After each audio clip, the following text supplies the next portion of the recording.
So this is just a little video about the healing crisis. I don't like the terminology, but this is really what I want to talk about. So we could use a different label for it. But essentially, I want to just talk you through sometimes when we're doing this deep work, we're using the energetics. Sometimes we might be using oils, we might be blending yoga and meditation and chanting and music. However, it's all about raising awareness. It's all about letting go, letting things come to the surface, knowing that we're safe, we're letting it go, we're releasing it. It can be things that we're very aware of and things we're not aware of. We could be focusing on a particular trauma, or we might be working on something and allowing ourselves, setting the intention to release it. However, it happens, there is sometimes a backlog, or we could call it a spiritual hangover, or we can call it a healing crisis. In EFT, it's talked about a lot, and I'm really pleased that somebody has raised it with me so that I can create this video to talk about it for the future for people that are experiencing it. So the healing crisis can happen after you've had a deep session, after you've done a session where you've been doing some releasing, focusing, whatever. It might not have felt like a massive session at the time, but the day after or later on that day or 2 days later, you can start experiencing these different symptoms. They can range from feeling extremely exhausted, or feeling very high and very buzzy and ungrounded, feeling very sick.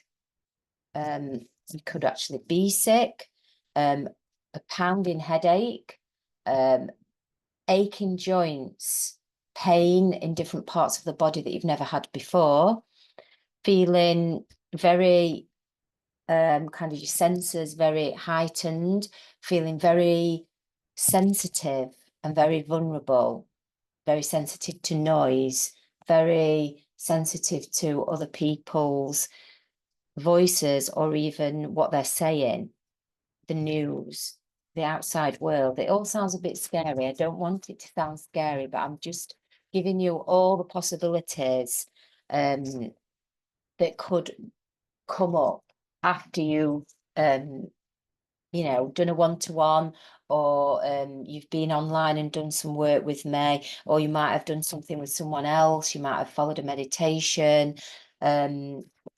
So whatever it is you've done and whoever you've done it with and however you've done it, you could be going through that process. Now, what do you actually do through that process when you've got to show up for life? You've got to get up and go to work. You've got to deal with family. You've got to continue functioning. You just need to be very, very kind to yourself. I know this is difficult if you've got to get up and life has to carry on. The best thing you can do is just try to ground yourself. Just ground yourself, as in physically know that you are okay, that this is just a process.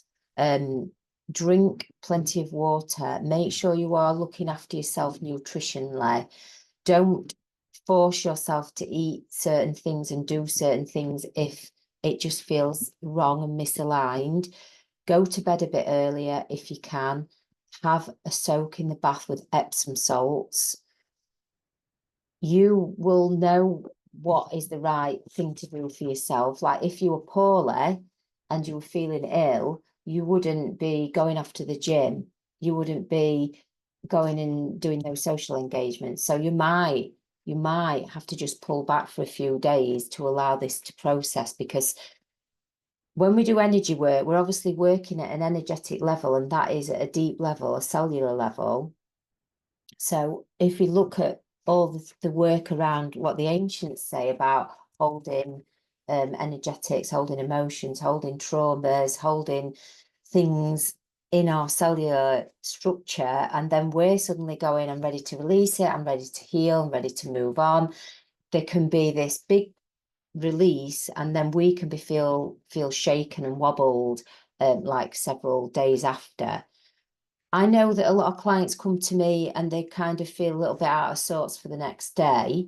Some people will have more extreme symptoms than others. So obviously, if it lasts more than 2 or 3 days, it might be that there is something else going on, but usually it is for 2 or 3 days, and then you start to come the other side of it. Don't over question it too much. Don't try to unpick and apply logic to the healing experience, the shifts that have happened. Journal on it, reflect on it a little bit, but please don't go into your normal patterning of trying to work it all out and try to put a label on everything, because I think this is what the ego mind will try to do. And that is overwhelming in itself, and that is you can be undoing it as well. You have to surrender. This is a big thing with this work, this empowerment work, is we have to surrender to the healing, and we have to surrender to what may be coming forward. It's like going through this uncomfortableness to come to the lightness, the other side.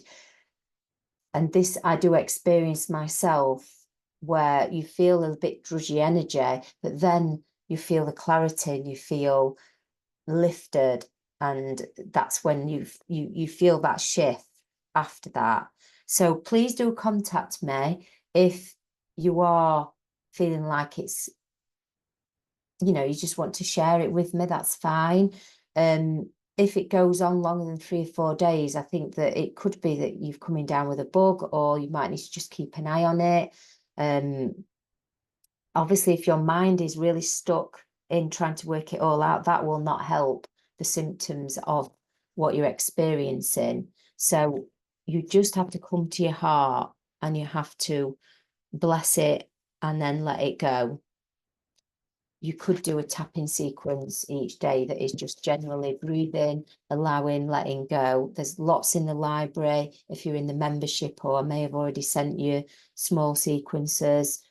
There might be some on the YouTube you could just use just to reground yourself, so you're not in your head trying to work it out and worrying about it.